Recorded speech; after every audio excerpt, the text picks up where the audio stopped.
The Vatican is so insane. It really, I didn't know. I knew that it had a lot of art. I didn't know. It's outrageous. When you go to St. Peter's Basilica, you're just like, what? I know. What did you do? The Pope owns the archives till his death or resignation, which houses notable letters and documents dating back to the 8th century. The Secret Archives is home to the largest collection of Catholic books, documents, and doctrine in the world, and boasts letters from famous figures such as Abraham Lincoln and Mary Queen of Scots. The word secret in the Vatican's secret archives may be the reason for some of the rampant speculation about what goes on in there. Join us as we unveil what are hidden in Vatican that might shock you a lot. The remained secret. The stories circulating about the Vatican are rich in intrigue and dark possibilities, painting the picture of an institution that is not only a beacon of spiritual leadership, but also a keeper of dark and powerful secrets.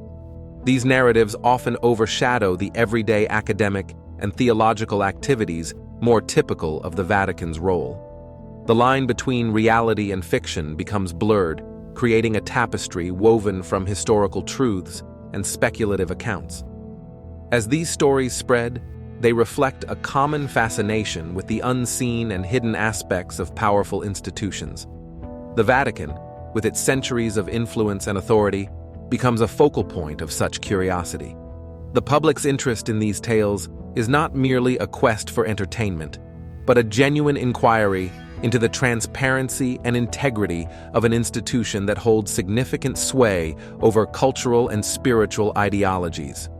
The narratives of hidden libraries, haunted palaces, and cursed relics not only offer a glimpse into aspects of the Vatican, but also invite viewers to wonder what else might be concealed behind its ancient walls. They challenge the viewer to explore the Vatican not only as a place of faith and history, but as a complex entity with layers that are often unexamined. Whether seen as mere folklore or veiled truths, these stories add complexity to the public image of the Vatican. They serve as a reminder of the Church's long history of balancing between transparency and secrecy, between maintaining control over religious narratives and facing controversies that arise within its walls. As these tales of the supernatural and the forbidden continue to circulate, they enrich the dialogue about the Vatican, presenting it as a place filled with unanswered questions and unexplored paths that continuously captivate the minds and imaginations of people around the world. Throughout the extensive annals of church history, numerous eerie tales and peculiar phenomena have been associated with ancient relics, some shrouded in pure legend. The relic of Judas. One such artifact, wrapped in a sinister reputation, is the relic of Judas. Legend has it that those who come into contact with it suffer greatly, experiencing intense nightmares, unexplained illnesses, bouts of madness, and even violent outbursts.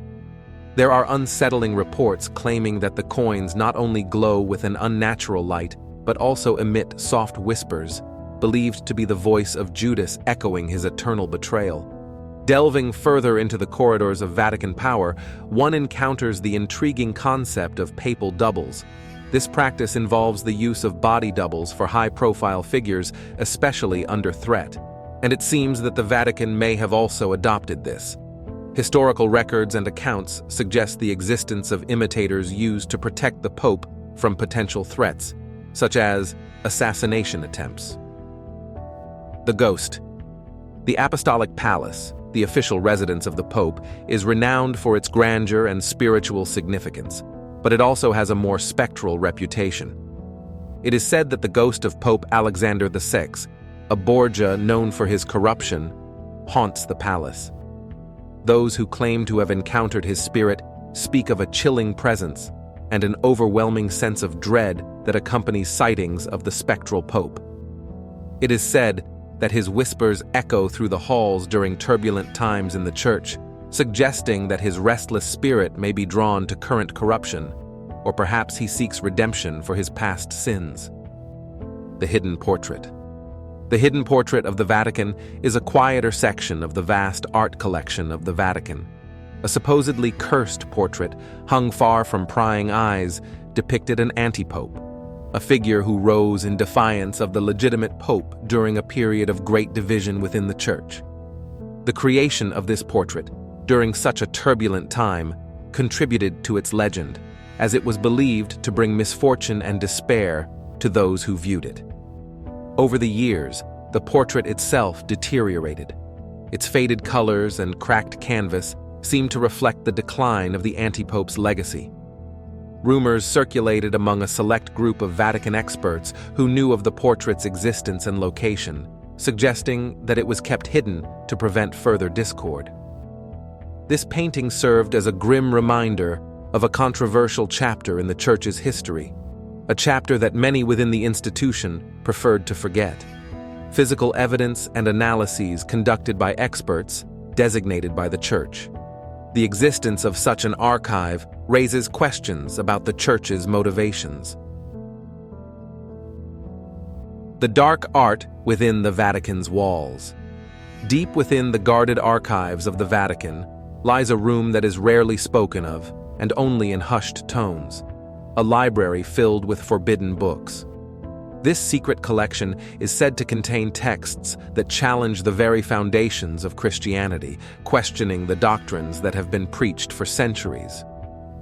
Ancient Gnostic Gospels, heretical writings, and alternative biblical interpretations fill the shelves, hidden from public view to preserve the Church's power to shape theological discourse.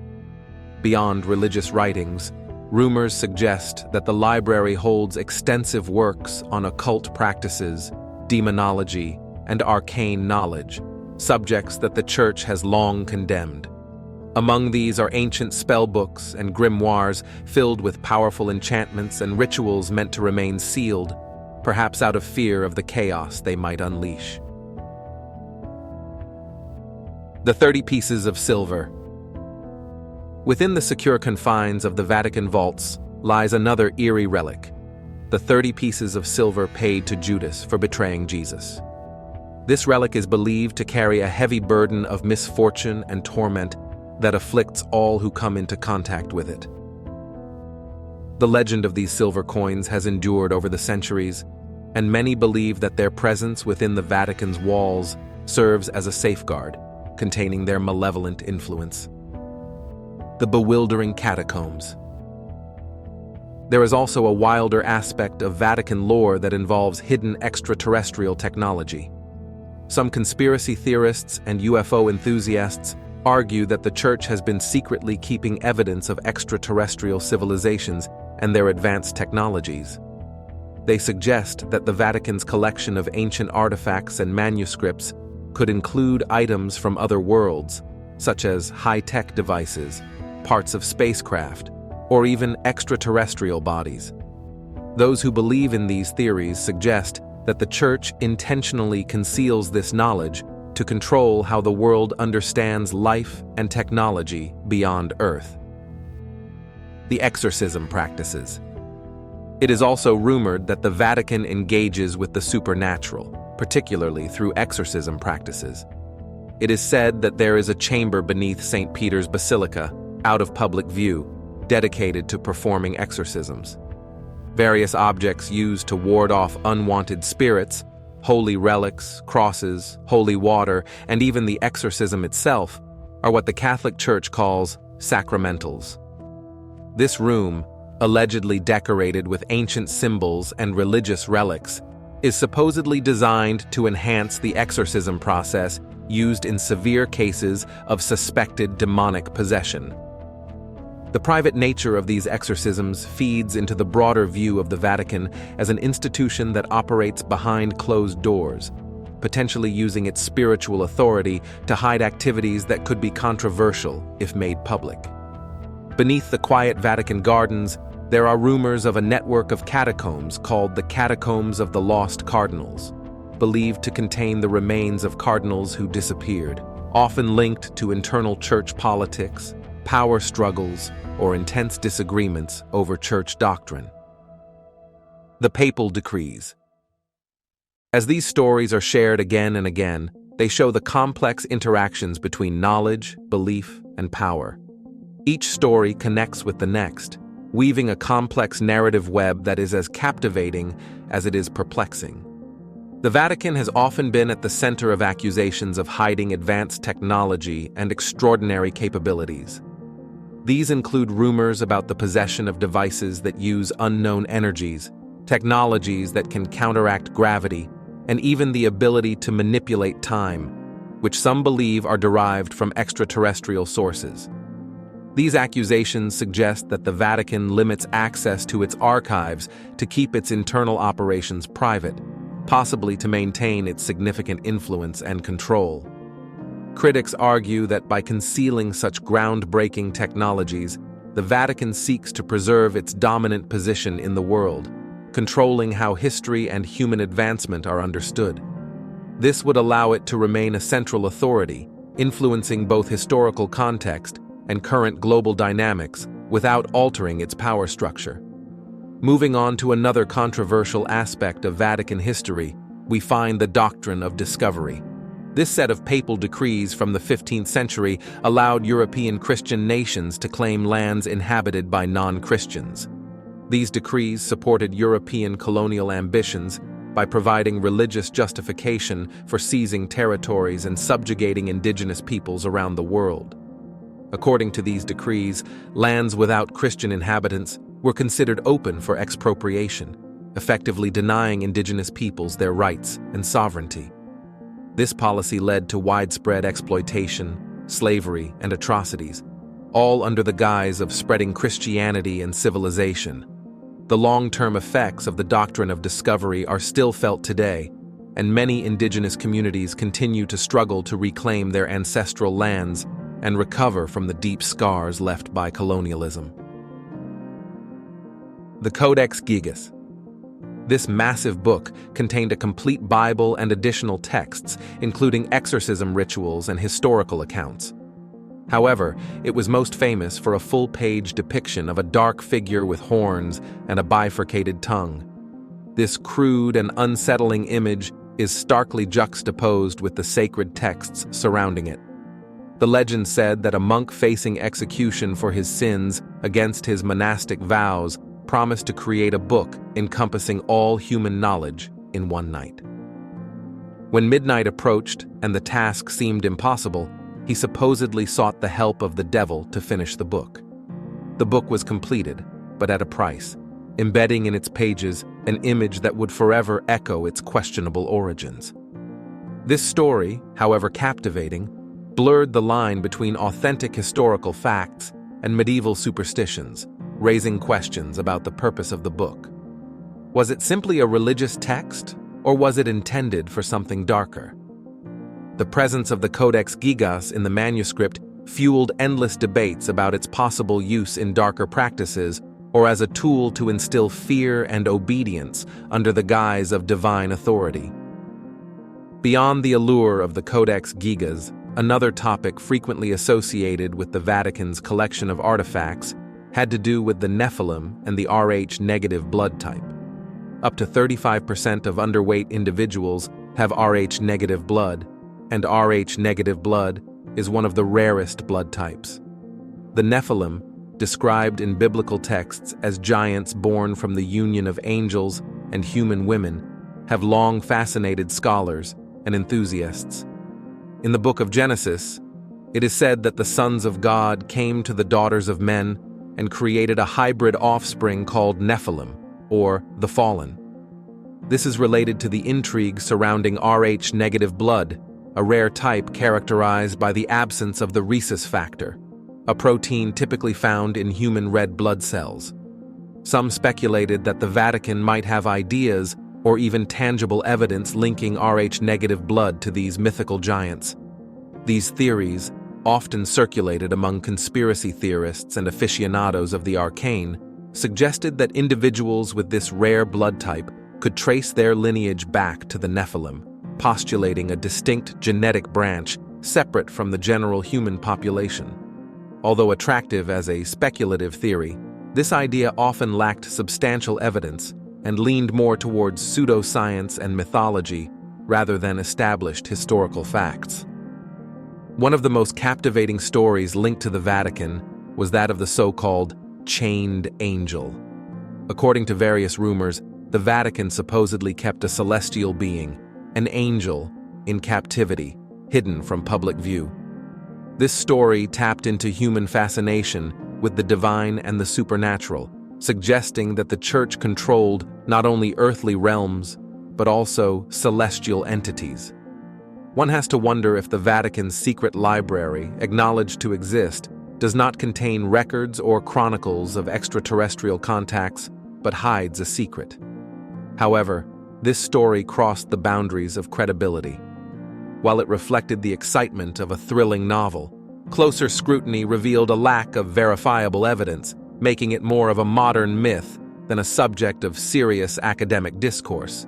This highlighted a broader trend of sensationalism that often surrounded stories about the Vatican, a mix of half-truths and dramatized tales that served more to entertain and perplex than to inform. Despite the allure of these stories, they also raised important questions about the dissemination of information and the formation of legends.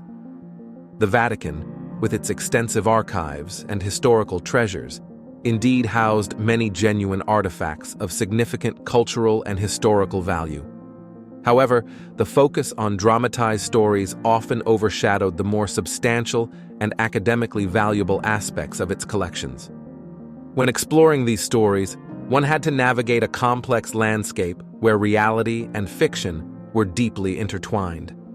While the stories of the Codex Gigas, the Nephilim, and the chained angel provided fascinating glimpses into human beliefs and the scope of storytelling, they also reflected a collective interest in the unknown and the unprovable.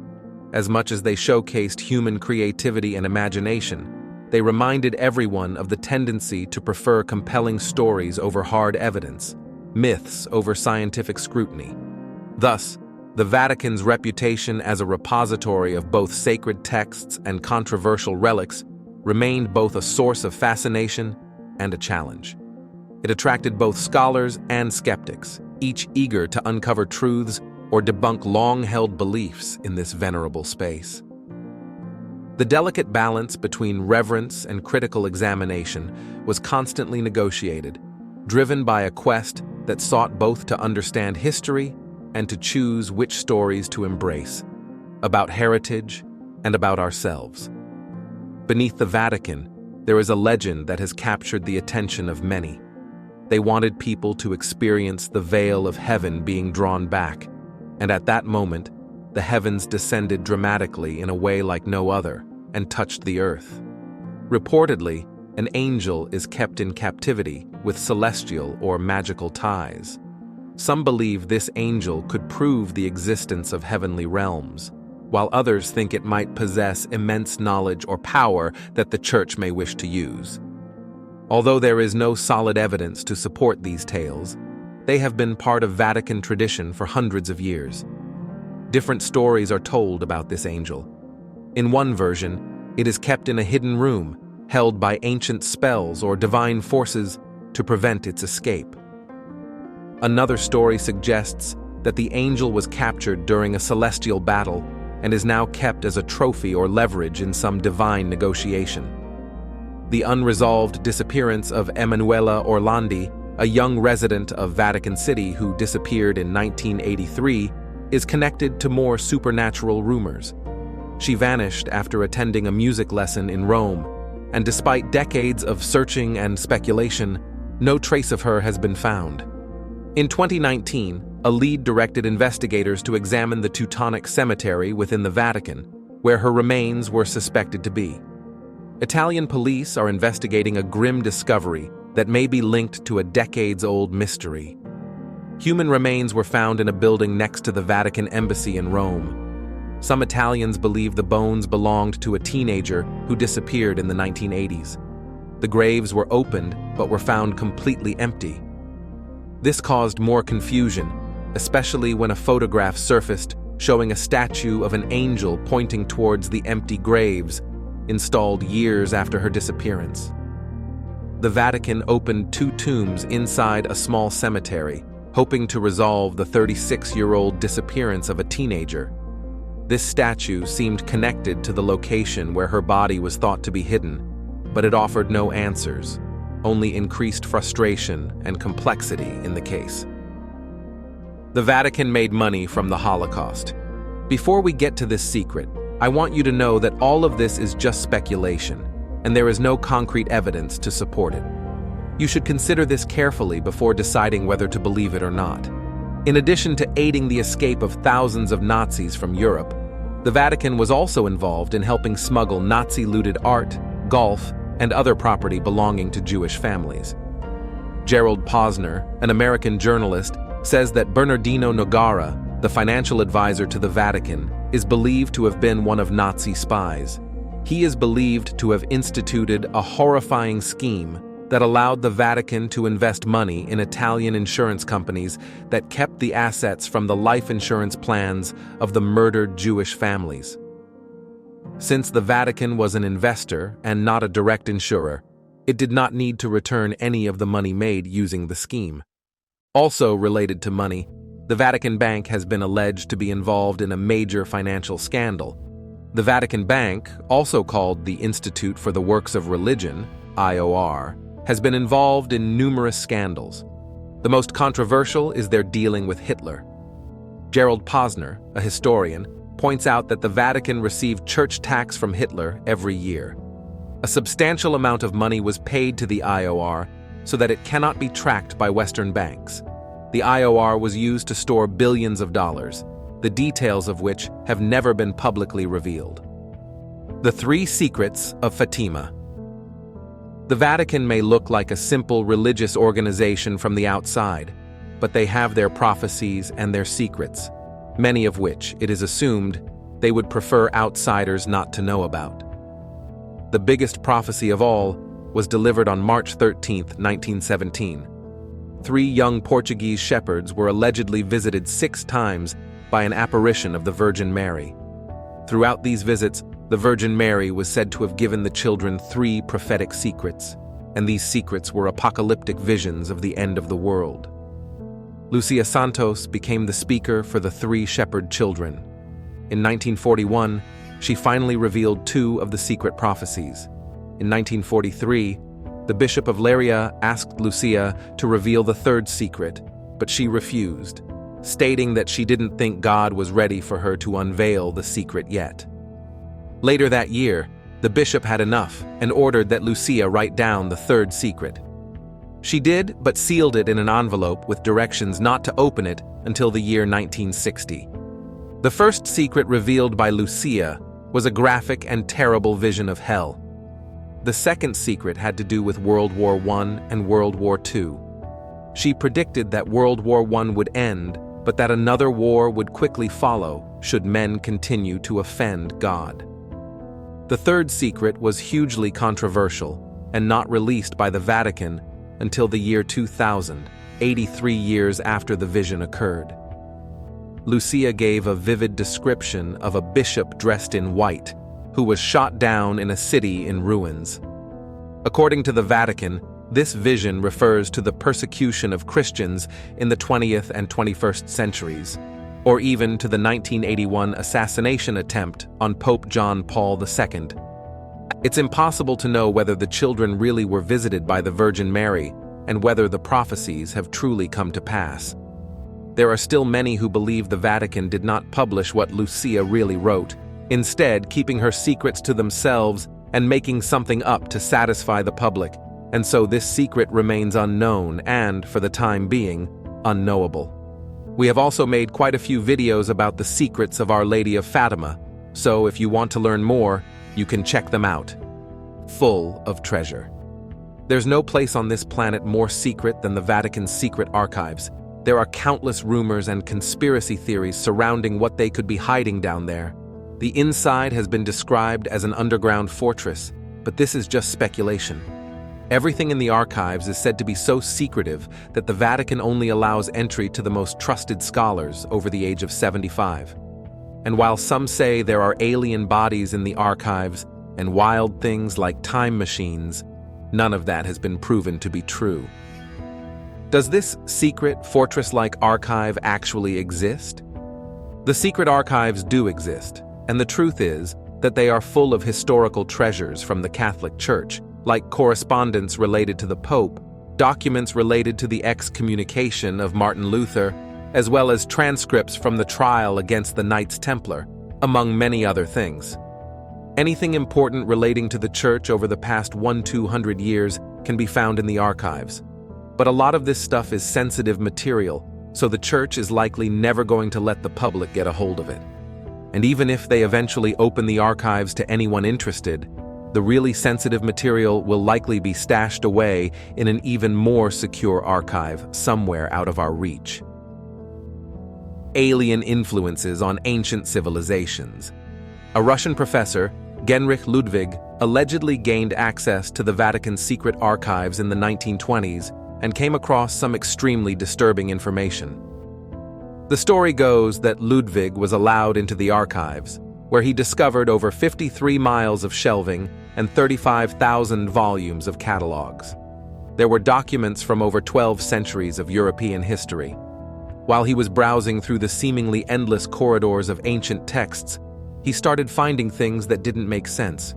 He claimed there were papers that discussed how aliens had influenced all the most ancient civilizations in the world, from the Egyptians to the Mayans.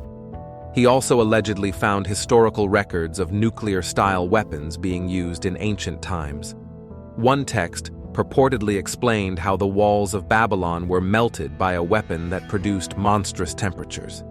However, this information should only be considered as a reference because this information has never been confirmed, and Ludwig's story has been circulating for nearly a century without any evidence. The professor was never able to leave the Vatican with these documents, if he ever truly entered, so conveniently for his story, no one except him has ever claimed to have seen them. Still, it's interesting that the information about aliens visiting ancient societies and helping them progress fits with some current theories about how aliens may have helped ancient civilizations advance. In the 4th millennium BC, the Sumerians established what is known as the birthplace of civilization, building walls, laying down irrigation canals, and coming up with a writing system. It could be that the aliens helped them advance and that the Vatican has known about it all this time. But then again, no one knows what the truth is but the Vatican. Hidden Vatican scandals. Besides the aforementioned secrets, you might want to hear a few more secrets about the Vatican, especially the scandals. These archives might hide Christological conspiracies and suppressed scandals. That's not because these scandals were hidden, but because papal scandals were well documented both inside and outside the papacy. Much of the medieval material in these archives comes from a period called the Avignon papacy. When most people think of the Pope, they think of Rome. But for nearly 70 years in the Middle Ages, the papacy was evicted. In the early 14th century, the papacy was forced to flee Rome. The papacy had had some very public disputes with the aristocrats of the city of Rome, and things were getting dangerous. In 1303, the 71-year-old Pope Boniface VIII was beaten in his own home and died shortly afterward. From then on, the threat of physical violence against the popes was ever present in Rome, so the papacy moved to Avignon, France. There, 7 successive popes ruled as secular princes. Famed medieval poet Petrarch referred to the Avignon papacy as the Babylon of the West. They were famous for misbehaving, so the Avignon papacy was no stranger to public controversy. They were vocally criticized by lots of people, even in fact mainly from within the church itself. For example, the second Avignon pope, Pope John XXIII, raised several armies and had a very public war with the North Italian city-states over several decades. This conflict devastated North Italy and was, even in his own lifetime, considered extreme. John then caused a theological controversy with a bit of light heresy. Late in his life, he made proclamations about the end times, that dead people would only see God after Judgment Day, which was against church doctrine then and now. The 4th Avignon Pope, Pope Clement VI, was famed for holding his court at Avignon as if he were royalty. He established a lavish and corrupt papal culture that was gleefully continued by subsequent popes in Avignon and by those who followed upon their return to Rome, such as the infamous Borgia popes. These popes called shady crusades for obviously personal gain against Europeans or allies. Over and over again, they botched the political alliances directed at fighting the Turks and the Mamluk Sultanate, an Egyptian empire that dominated the Near East from the 13th to 16th centuries. Another major public scandal of the late medieval papacy was between the church and the friars, a very powerful set of monks who had sworn themselves to poverty. They had a major spat over how much money the church was splashing around on opulent living and secular power struggles, and how much it was neglecting its moral duties. These controversies produced damning criticisms of the papacy. Returning to the Vatican archives, it is difficult to imagine what scandals these records are supposed to hold that wasn't public knowledge at the time. The same goes for most other time periods. For better or for worse, the papacy is a very public, well-scrutinized institution, both now and during the Middle Ages. Might you wonder what the Vatican secret archives look like? Sorry if we disappoint you. If you think that the archive is in a secret underground bunker accessible only by torchlight and hidden doorways, it's completely different. The archive itself rests in what is, effectively, a series of climate-controlled warehouses. Visitors are not allowed to just go for a wander around them. The reasons for this have more to do with mundane things, like preserving the collection rather than preventing prying eyes from discovering nefarious secrets. This is simply because many of these books are centuries old, in some cases older than a millennium. They are capital fragile. The ink can be easily rubbed off. The paper or parchment is brittle and at risk of breaking. As a scholar, the part that you do get access to is the archive reading room. Getting access to the archives is by no means easy, however. Here's everything you need to know to get access. You need a letter of recommendation from an established scholar at a reputable research institution. After that, a short interview conducted entirely in Italian is the price of entry. The letter is submitted with an application form well in advance, which specifies what area you're interested in and when you would be using the archives. You then receive a letter inviting you to attend, which you take to the Porta di S. Anna, a side gate of the Vatican City, near the entrance to St. Peter's on your appointed day. After the colorful Swiss guardsman on duty waves you through, you come to the security office. The first time you arrive, you must exchange your passport for a temporary security pass on presentation of your invitation. Then, you're allowed on, past the post office and the car park, to the archives themselves. There, you sign into the archives, present all your documentation, and wait nervously for your interview. A certain amount of bad Italian, sign language, and written statements later, assuming everything has been approved, you'll be presented with your real security clearance card. This allows you access to the part of the city with the archives during opening hours, and crucially, allows you to get into the reading room.